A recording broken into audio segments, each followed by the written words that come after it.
નમસ્તે વિદ્યાર્થીની બહેનો, આજે આપણે સીમાંત આવક અને સીમાંત ખર્ચ વિશે માહિતી મેળવશું.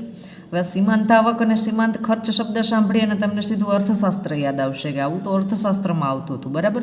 તો એ મુદ્દો અર્થશાસ્ત્રનો જ છે, બરાબર. આપણે કોઈ પણ વસ્તુની સીમાંત આવક અને કોઈ પણ વસ્તુની સીમાંત ખર્ચ, સીમાંત એટલે કે 100 એકમનું ઉત્પાદન કરીએ છીએ તો જેટલી આવક થાય છે એના કરતાં જો 1 એકમનું ઉત્પાદન વધારશું તો કેટલી આવક વધશે, એને આપણે સીમાંત આવક કહીએ. અને સીમાંત ખર્ચ પણ એ જ કે તમે કુલ એકમનું ઉત્પાદન કરવા જેટલો ખર્ચ થાય છે એમાંથી 1 એકમ જો વધુ ઉત્પાદન કરવા માંડીએ તો ખર્ચમાં જે ફેરફાર થાય એને આપણે સીમાંત ખર્ચ કહીએ છીએ. તો આ આવક અને ખર્ચ એ અર્થશાસ્ત્રમાં તમે એનો શાબ્દિક અર્થ જોયો છે, પણ એનો ગાણિતિક આંકડો મેળવવા કઈ રીતે આપણે મેળવી શકીએ એની વાત આપણે આંકડાશાસ્ત્રમાં કરવાની છે. કે જો સીમાંત ખર્ચ અને સીમાંત આવક શોધવા હોય તો કોનો ઉપયોગ કરવામાં આવે છે? વિકલનનો ઉપયોગ કરવામાં આવે છે. હવે આપણે અહીંયા સીમાંત આવકને આપણે આર વડે ઓળખીશું અને સીમાંત ખર્ચને આપણે એક્સ વડે ઓળખીશું, બરાબર. અહીંયા આપણે સૂત્ર સમજીએ. સીમાંત આવક અથવા તો દાખલામાં એવી સૂચના હશે કે સીમાંત આવક શોધો અથવા તો સીમાંત આમદાની શોધો. તો સીમાંત આવક કે સીમાંત આમદાની એટલે શું? તો કે dr/dx. સીમાંત આમદાનીનું સૂત્ર તમારે યાદ રાખવાનું છે, dr/dx. dr/dx એટલે શું? તો કે આપણે આર નું શું કર્યું કહેવાય? વિકલન કર્યું કહેવાય. હવે આપણે પહેલેથી લેતા જઈએ. આમદાની કે આવક એટલે આર, એના સંકેતમાં શું કહેશું? આર. આર કઈ રીતે મળે? તો કે આર બરાબર x ગુણ્યા પી. તો હવે x અને પી શું છે? તો પી એટલે જે તે વસ્તુની કિંમત છે અને એક્સ એટલે જે તે વસ્તુની માંગ છે. કિંમત અને માંગનો ગુણાકાર કરીએ ત્યારે આપણને કુલ આવક કે કુલ આમદાની મળે. એટલે આપણે કોન્સન્ટ્રેટ કરવાનું છે આર ઉપર જ, કે જો આપણે સીમાંત આવક કે સીમાંત આમદાની મેળવવી હોય તો આપણી પાસે આરનું વિધેય હોવું જોઈએ. પણ વિદ્યાર્થીની બહેનો, ક્યારેય પણ સીમાંત આમદાની અને સીમાંત આવકના દાખલામાં ડાયરેક્ટ આરનું વિધેય આપેલું હશે નહીં. વિધેય તમને પી ઇક્વલ ટુ અથવા તો એક્સ ઇક્વલ ટુ એવું વિધેય આપેલું હશે. તો તમારે જે વિધેય આપ્યું હોય, પીનું વિધેય આપ્યું હોય કે એક્સનું વિધેય આપ્યું હોય, એને તમારે કયા સૂત્રમાં મૂકી દેવાનું? પહેલાં આરના સૂત્રમાં મૂકી અને તમારે તમારું આરનું વિધેય બનાવવાનું.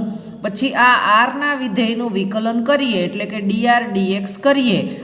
જ્યારે આપણે વાયનું વિકલન કરતા હતા તો dy/dx તરીકે ઓળખાતું હતું. હવે આપણે આરનું વિકલન કરીએ છીએ તો dr/dx તરીકે ઓળખાય. તો જે આપણે આર એટલે કે આમદાનીના વિધેયનું વિકલન કરીએ એ હવે આમદાનીમાંથી શું બની જશે? સીમાંત આમદાની અથવા તો સીમાંત આવક, બરાબર. એટલે આપણે અંતિમ જવાબ આ મેળવવાનો છે, એટલે કે વિકલન કરવાનું છે કોનું? આમદાનીનું. આમદાની એટલે આર, પણ ડાયરેક્ટ આર ક્યારેય દાખલામાં આપેલો હશે નહીં.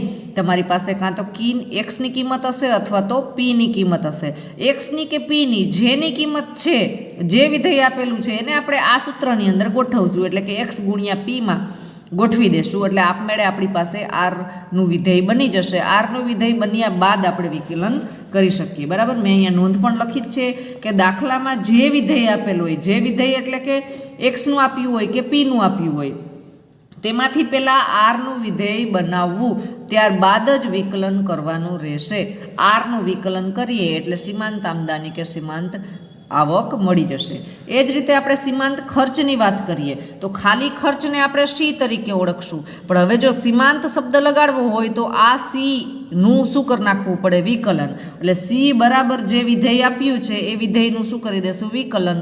વિકલન કરીએ, હવે સીનું વિકલન કરીએ તો એનું વિકલન dc/dx તરીકે ઓળખાય. એટલે કે dc/dx કરીએ એ જ શું થશે? આપણો સીમાંત ખર્ચ. પણ જ્યારે પણ સીમાંત ખર્ચ આપ્યું હશે ત્યારે હંમેશા વિધેય બરાબર શું આપેલ હશે? સી જ આપેલ હશે. એટલે દાખલામાં વિધેય સી બરાબર આપેલ હોવું જોઈએ. અને લગભગ ખર્ચના સીમાંત ખર્ચના દાખલામાં સી બરાબર જ આપેલ હોય છે. એટલે બીજો કોઈ તમારે વસ્તુ યાદ રાખવાની જરૂર રહેતી નથી. જે વિધેય આપ્યું છે એનું વિકલન કરો એટલે સીમાંત ખર્ચ મળી જશે. પણ આ સીમાંત આવકના દાખલામાં ખાસ તમારે યાદ રાખવાનું છે કે એક્સ અને પી માંથી કોઈ પણનું વિધેય આપેલ હશે એને પહેલાં આરના સૂત્રમાં મૂકીને પહેલાં આર બનાવો, પછી આરનું વિકલન કરવું, બરાબર. હવે આપણે જોઈએ ઉદાહરણ નંબર 27. ઉદાહરણ નંબર 27. જો પિઝાની માંગનું વિધેય, કયું વિધેય આપ્યું છે? પીનું વિધેય આપ્યું છે. જ્યારે પિઝાની માંગ 3 હોય તો સીમાંત આમદાની શોધ અને તેનું અર્થઘટન કરો. આપણે પહેલાં સીમાંત આમદાની શોધવી હોય તો આપણી પાસે કયું વિધેય હોવું જોઈએ? આર. એટલે પહેલાં આપણે આ પીની કિંમતને ક્યાં મૂકી દેશું? આરમાં મૂકી દેશું. ઉદાહરણ નંબર 27 શું આપ્યું છે? પી બરાબર 150 - 4x અને શોધવાની છે સીમાંત આમદાની. બરાબર, એટલે આપણે સૌ પ્રથમ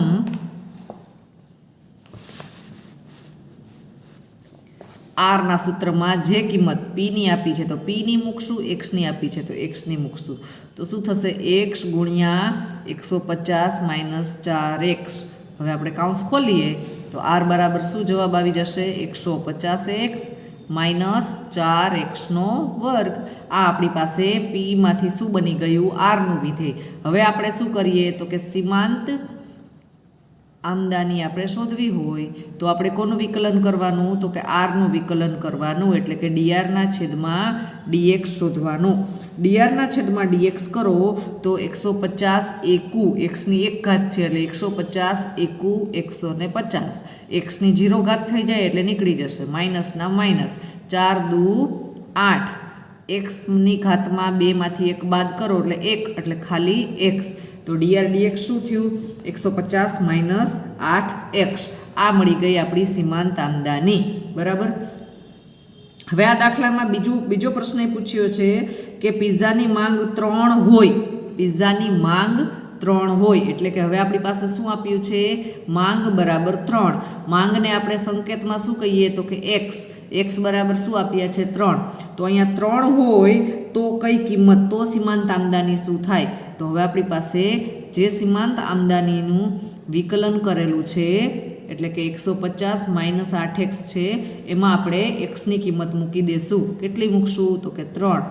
8 ગુણ્યા 3 એટલે 150 - 24 તો થશે 126 સીમાંત આમદાની થશે. જો આ 3 નથી આપ્યા તો આ સીમાંત આમદાનીનું વિધેય. માંગ આપી છે તો આપણે પાછી એક્સની જગ્યાએ એ કિંમત મૂકવી પડે. બરાબર. હવે આનું અર્થઘટન શું થશે? તો કે માંગ કેટલી છે? 3. એટલે કે જો 3 પિઝા વેચો તો આમદાની 126 જેટલી રહેશે. પણ જો ચોથો પિઝો આપણે વેચવાનો થાય એટલે કે ચોથો પિઝા વેચવાથી જે આમદાની થશે એ આશરે કેટલી થશે? 126 રૂપિયા જેટલી થશે. એટલે કે 3 પિઝા વેચો તો એ સામાન્ય દર વર્ષે થતી હોય એ રીતની માંગની આવક થશે. પણ જો એમાં 1નો ઉમેરો કરો એટલે કે 4 પિઝા વેચો તો માંગમાં શું ફેરફાર થશે? કિંમતમાં શું ફેરફાર થશે? કિંમત થશે 126. બરાબર. ત્યાર પછી આપણે જોઈએ આગળ ઉદાહરણ નંબર 28. ઉદાહરણ નંબર 28માં શું આપ્યું છે કે જો કોઈ એક વસ્તુની માંગનું વિધેય એક્સનું વિધેય આપ્યું છે તો વસ્તુની કિંમત 30 હોય. હવે માંગ નથી આપી, આ પ્રાઇઝ આપી છે. પી બરાબર કેટલા આપ્યા છે? 30 હોય. ત્યારે સીમાંત આમદાની શોધો. સીમાંત આમદાની શબ્દ આવે એટલે યાદ રાખી લેવાનું કે આપણી પાસે કયું વિધેય જોશે? આર બરાબર જોશે. એટલે આપણે આ એક્સવાળી વિધેયને ક્યાં મૂકી દેશું? આરમાં મૂકી દેશું. બરાબર. ઉદાહરણ નંબર 28 આપેલું છે એક્સ બરાબર 50 - પીના છેદમાં 2. બરાબર. પી બરાબર 30 આપ્યા છે અને આપણે સીમાંત આમદાની શોધવાની છે. હવે સીમાંત આમદાનીની વાત કરીએ તો આરના સૂત્રમાં આપણે કિંમત મૂકશું એક્સ ગુણ્યા પી.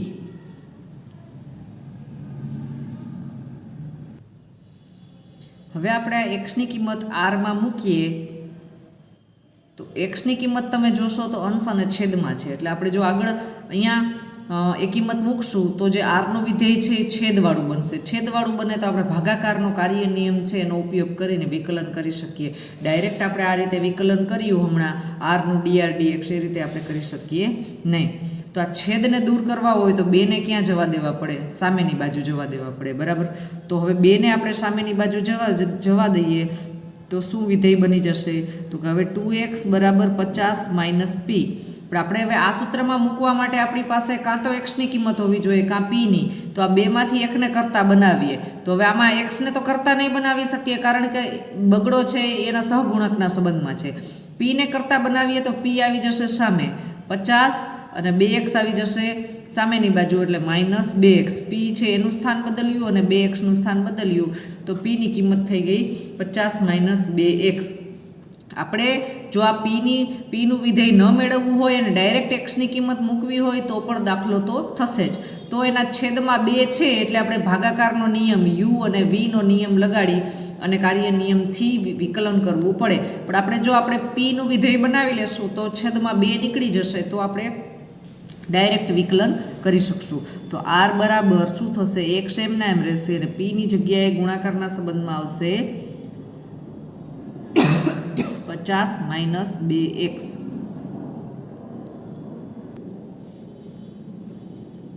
એટલે ગુણાકાર થશે r બરાબર 50x - 2x નો વર્ગ. હવે આપણે સીમાંત આમદાની શોધીએ તો સીમાંત આમદાની શું થશે? dr ના છેદમાં dx. 50 × 50 x ની શૂન્ય ઘાત થઈ જશે -2 × 4x. આ આપણે મળી ગઈ સીમાંત આમદાનીનો વિધેય. આ વિધેયની અંદર હવે આપણે શું મૂકવી પડે? r શોધવો હોય તો x ની કિંમત મૂકવી પડે. હવે આપણી પાસે તમે જોશો તો x ની કિંમત નથી આપેલી. કોની કિંમત આપેલી છે? p ની કિંમત આપેલી છે, બરાબર. પણ આપણી પાસે x બરાબર સમીકરણ તો આપ્યું છે તો આ જ સમીકરણમાં આપણે આ p બરાબર 30 મૂકી દઈએ તો આપણે x ની કિંમત મળી જશે, બરાબર. 50 - 30 ના છેદમાં 2 તો x બરાબર શું જવાબ આવી ગયા? x બરાબર આવી ગયા 10, બરાબર. એટલે હવે આપણી પાસે જે dr dx નું વિધેય છે એની અંદર શું મૂકી દેશું? તો કે x ની જે કિંમત આવી 10 એ મૂકી દેશું તો 50 - 4 × 10 તો થશે 50 - 40 એટલે આપણી સીમાંત આમદાનીનો જવાબ આવશે 10, બરાબર. આ રીતે પણ દાખલો થશે. પણ જો આ મુદ્દો તમારે સ્કીપ કરવો છે એટલે કે તમારે એક્સમાંથી પી નથી બનાવવો, ડાયરેક્ટ જે છે એનું એ મૂકવું છે સૂત્રમાં તો પણ દાખલો તો થશે જ. પણ યાદ રાખશું જ્યારે સીમાંત આમદાની શોધવાની થાય ત્યારે પીની કિંમત નહીં, કઈ કિંમત મૂકવાની થશે? એક્સની કિંમત મૂકવાની થશે. તો એક્સના સમીકરણમાં આપણે પીની કિંમત મૂકી દઈએ, 30 મૂકી દીધા એટલે એક્સ બરાબર 10 થઈ ગયા. એ 10 પાછા આપણે સીમાંત આમદાનીમાં જ્યાં જરૂરિયાત છે ત્યાં મૂક્યા માંગ એટલે આપણી કિંમત આવી 10 રૂપિયા, બરાબર. હવે જોઈએ આગળ ઉદાહરણ નંબર 29. એક વસ્તુના x એકમોના ઉત્પાદનના ખર્ચનું વિધેય c નું વિધેય આપ્યું છે અને જ્યારે એકમ 50 હોય તો સીમાંત ખર્ચ શોધો, બરાબર. એટલે કે આપણે c આપ્યું છે અને સીમાંત ખર્ચ જ શોધવાનો છે એટલે કોઈ વિધેય બદલાવાની જરૂર નથી. વિધેય c બરાબર જ આપેલું છે. ઉદાહરણ નંબર 29. c બરાબર 5x નો વર્ગ પ્લસ 6x પ્લસ 2000. હવે આપણે સૌ પ્રથમ તો સીમાંત વાત આવે એટલે આપણે વિકલન કરશું. સીમાંત ખર્ચ એટલે કે dc ના છેદમાં dx, બરાબર. તો હવે આપણે આ c નું વિકલન કરીએ. 5 દુ 10 x ની 1 ઘાત પ્લસ 6 એકુ 6x ની 0 ઘાત થશે એટલે x નીકળી જશે અને 2000 નીકળી જશે એટલે આપણો સીમાંત ખર્ચનું વિધેય થયું 10x + 6. હવે આમાં x ની કિંમત મૂકીએ તો સીમાંત ખર્ચ મળે. તો આપણે રકમમાં જોશું x બરાબર આપ્યા છે તો હા આપ્યા છે. x બરાબર શું આપ્યા છે? 50. જો x બરાબર 50 હોય તો સીમાંત ખર્ચ બરાબર શું થશે? તો સીમાંત ખર્ચ બરાબર 10x + 6 તો 10 × 50 + 6 એટલે આપણો જવાબ આવશે 506. 10 × 50 એટલે 500 + 6 તો સીમાંત ખર્ચ કેટલો થશે? 506. જો અર્થઘટન પૂછે તો અર્થઘટન શું કરવાનું રહેશે? તો કે જે એકમ છે એની અંદર 1 નો વધારો. 50 એકમ છે તો 50માં 1 નો વધારો કરો તો જો 51મો એકમ છે એ ઉત્પાદન કરવામાં આવે તો ખર્ચ કેટલો થશે? આશરે 506 રૂપિયા ખર્ચ થશે. આ રીતે આપણે આજે સીમાંત આમદાની અને સીમાંત ખર્ચ શોધતા શીખ્યા. સીમાંત આમદાની એટલે dr dx. પણ ફરીથી કહું છું r ડાયરેક્ટ નહીં આપ્યો હોય, કાં એક્સનું વિધેય આપેલું હશે કાં પીનું વિધેય આપેલું હશે એને પહેલાં આપણે r બરાબર x × p ના સૂત્રમાં મૂકીને r શોધી ત્યારબાદ વિકલન કરશું. અને સીમાંત ખર્ચ કહેશે તો સી આપેલો જ હશે એનું વિકલન કરો એટલે સીમાંત ખર્ચ મળી જાય. પણ સીમાંત ખર્ચ અને સીમાંત આવક બંનેમાં જે વિધેય આવે એમાં પાછી એક્સની કિંમત મૂકવી પડે, બરાબર, તો સીમાંત આવક અને સીમાંત ખર્ચ છે એ મળી જશે. નમસ્તે.